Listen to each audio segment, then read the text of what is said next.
tout le monde, aujourd'hui on se retrouve pour une nouvelle vidéo sur Clash Royale et aujourd'hui on se retrouve pour vous présenter mon top 10 des cartes les plus fortes du jeu.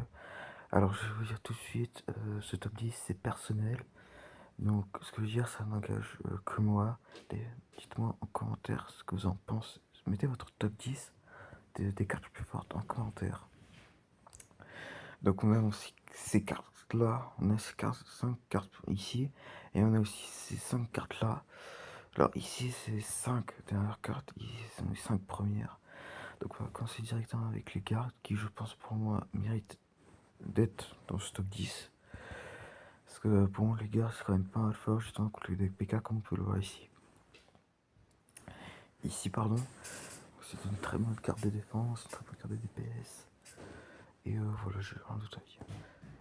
Ensuite on a la Tesla, pour moi bâtiment sous-estimé de fou. Même si c'est le canon qui est un peu venu remplacer la Tesla, mais ça reste une carte quand même très fort en défense. Surtout moi j'ai du mal à la gérer. Donc voilà. Ensuite on a la chef des voleuses, pareil je pense, un des meilleurs champions du jeu à l'heure actuelle. Même si on a un nerf de 3% de ses points de vie, ça sera toujours aussi fort. Donc voilà, c'est sûrement le meilleur champion du jeu à l'heure actuelle. Donc ça c'est top 10, top 9, top 8. Ensuite top 7. Ouais, top 7, l'électro-dragon évolutif. Je pense que j'ai pas trop besoin de vous en parler. Hein. C'est une des évolutions les plus broken du jeu, même si je joue pas beaucoup de fois. Surtout avec la tornade. C'est trop fort avec la tornade. En fait, le fait qu'il puisse prendre plusieurs tours à l'infini, c'est n'importe quoi. Vraiment, c'est une carte ultra frustrante à faire si vous n'avez pas de quoi les gérer. C'est vraiment très fort. Ensuite, top 6, l'artificiario. Alors là, peut-être qu'il y a des gens qui vont pas être d'accord avec moi. Pour moi, l'artificiario, c'est clairement top 6. Pas plus haut, c'est pas plus haut, par exemple, que cochon, prince et tout. Pour moi, c'est top 6 parce que quand artificiaire, vous n'avez pas de flèche, c'est insupportable. C'est vraiment la carte la plus frustrante quand vous n'avez pas de flèche. En ce moment, la bûche, d'ailleurs, la bûche, on va en parler tout à l'heure. Il y a le seul joueur qui peut tuer ce potion de la bûche, mais il reste un HP, donc bon.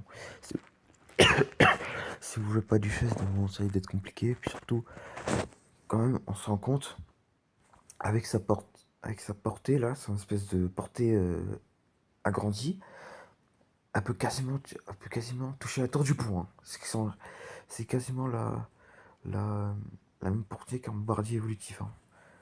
Parce que la portée c'est comme 4,5 cases, donc c'est 9 cases parce que c'est x2. Et donc l'artificiel on n'a pas la portée, mais voilà, 6 cases, bah là c'est agrandi de 3 cases. Putain, à quel point. Bon, ça c'était top 6, on va passer directement au top 5. Top 5 comme du commun. Je pense qu'on n'a pas besoin non plus de vous présenter une des cartes broken du jeu depuis très longtemps et qui méritera un nerf. Nerf la vitesse d'attaque, le premier coup des gobelins et le premier coup des gobelins lance. Ça suffit pas, pour moi faudrait nerf les dégâts. Il faudrait nerf les dégâts. Voilà, des gobelins lance alors la vitesse de frappe. Je sais pas, mais il faut mériter un nerf. Top 4, le prince. Alors qu'il a esquivé son nerf dernièrement. Parce que pendant la méta prince, les joueurs demandaient un nerf prince. Finalement, il n'y a pas eu de nerf prince qui a été ajouté. Alors pour moi, le prince, pour moi, c'est une carte très forte. C'est une carte trop forte même. Pour moi, ça mérite un nerf sur ses dégâts de charge parce que on parle d'une carte support. Et regardez les dégâts de charge, c'est 783 au niveau 11. C'est énorme. C'est vraiment énorme. Ensuite, top 3, cochon. Bon, je pense que j'ai pas trop besoin de vous présenter le cochon. Trop de dégâts sur. Même si c'est 318 au niveau 11, ça va être trop de dégâts, clairement. Ça va être trop de dégâts, c'est sûrement une des meilleures conditions du jeu à l'heure actuelle en plus. Qui est pas touché depuis 2016. Faudrait vraiment super safe, faut nerfer la carte, hein. Vraiment, faut nerfer ses dégâts. Et voilà, c'est vraiment une carte frustrante à jouer. Des fois, quand j'en crois, je suis en mode oh, putain, mais qu'est-ce que j'ai passé une mauvaise game.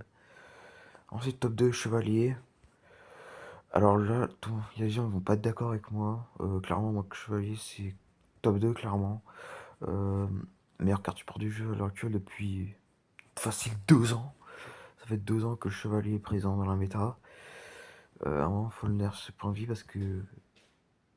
Bon. On regarde le chevalier, il a 1766 points de vie au niveau 11. Et on va voir les dégâts du Zapi parce que, quand même, les dégâts du Zapi, c'est pas rien. Et bah, regardez, 1331. 1331. Ce chevalier, ça meurt pas au Zapi, c'est comme broken.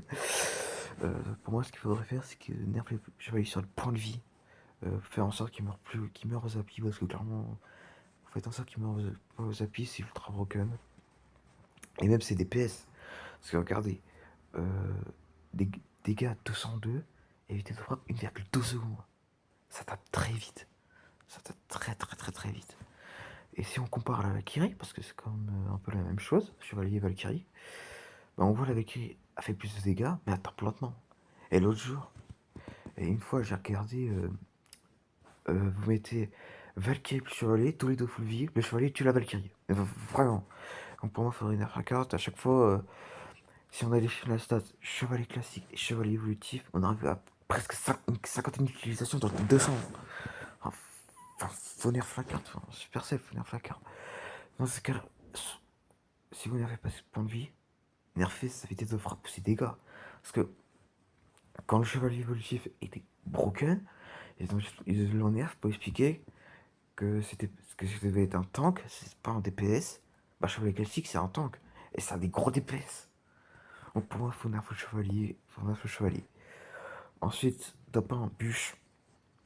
Meilleur sort du jeu à l'heure actuelle. Depuis 3 ans maintenant. 3 ans facile. Euh, trop de dégâts. Trop de dégâts pour un sort de l'élixir, la bûche. C'est joué 90 fois dans le top 200. Pour moi, ça va être trop de dégâts. Regardez, dégâts. Aéradem. Dégâts de. Regardez, dégâts 289. C'est énorme, tu compares à d'autres sorts à de l'élixir. Je pense notamment au Zap, au sort de rage, ou ce genre de choses. Sort 92. La boule de neige, 179. On va voir, on va pousser un peu plus loin avec le sort de rage. Bon, il a été nerfé 119, mais 148. Donc la bûche, c'est trop, ça va être trop de dégâts. Pour moi, la bûche ne devrait pas one-shot des gobelins. Voilà, j'ai commencé à faire voilà. Pour moi, ça devrait pas one-shot des gobelins. Mais est-ce que sur ces cas-là, tu fais en sorte que one-shot pas des gobelins? Est-ce que le gobelin serait juste pas complètement broken? Ça, c'est toujours le problème des équilibrages. Malheureusement.